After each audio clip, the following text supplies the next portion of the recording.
श्री स्वामी समर्थ. वसंत पंचमी 2025. मुलं अभ्यास करत नाही. वसंत पंचमी दिवशी आई वडिलांनी मुलांसाठी करून पहा हे उपाय. विद्येची देवता सरस्वतीची पूजा या दिवशी केली जाते. वसंत पंचमी साजरी करण्याला हिंदू धर्मात अनेक मान्यता आहेत. माघ महिन्यातील पंचमी दिवशी वसंत पंचमी उत्सव साजरा केला जातो. वसंत ऋतू आणि वसंत पंचमीचे महत्त्वही वेगळे आहे. पंचमी तिथी 2 फेब्रुवारीला असून हा पवित्र उत्सव देवी सरस्वतीच्या आराधनेला समर्पित असतो. वसंत पंचमीला देवी सरस्वती पृथ्वी तलावर अवतरली. माघ महिन्यातील पंचमी सरस्वतीच्या नावाने साजरी केली जाते. वसंत ऋतूही याच दरम्यान बहरत असल्यामुळे या पंचमीला वसंत पंचमी म्हटले जाते.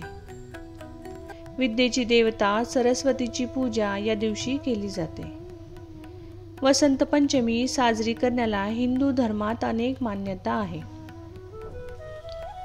वसंत पंचमीच्या दिवशी विद्येच्या साधनेमध्ये कोणतीही अडचण येऊ नये यासाठी सरस्वती देवीची आराधना केली जाते.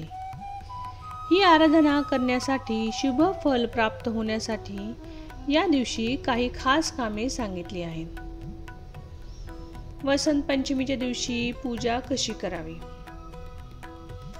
वसंत पंचमीच्या दिवशी सकाळी लवकर स्नान करावे. पिवळी कपडे परिधान करावीत.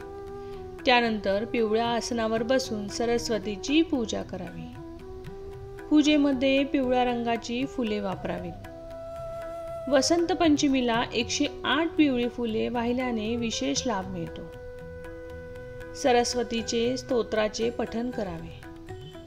सर्व प्रकारचे ऐश्वर्य, ज्ञान, विद्या, बुद्धी यांच्या प्राप्तीसाठी वसंत पंचमीचे पर्व शुभ मानले जाते. आता वसंत पंचमीच्या दिवशी आई वडिलांनी मुलांसाठी करायचे उपाय. या दिवशी सरस्वती प्रकट झाल्याची पौराणिक मान्यता आहे. ओम ह्रीं ऐं ह्रीं सरस्वते नमः या मंत्राचा जप करावा.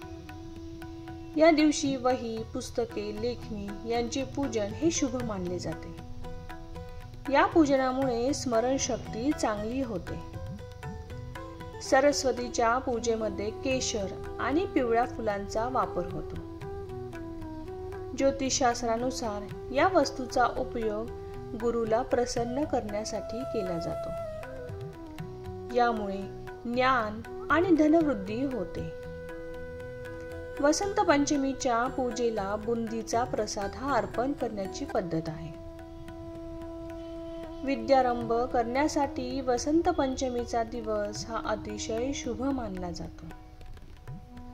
वसंत पंचमीच्या दिवशी श्री सरस्वती देवी पूजन सर्व विद्यार्थ्यांनी करावे. आई वडिलांनी मुलांच्या जिभेवर एम हा मंत्र सोन्याच्या काडीने किंवा बोटाने मधात बुडून काढावे. श्री स्वामी समर्थ.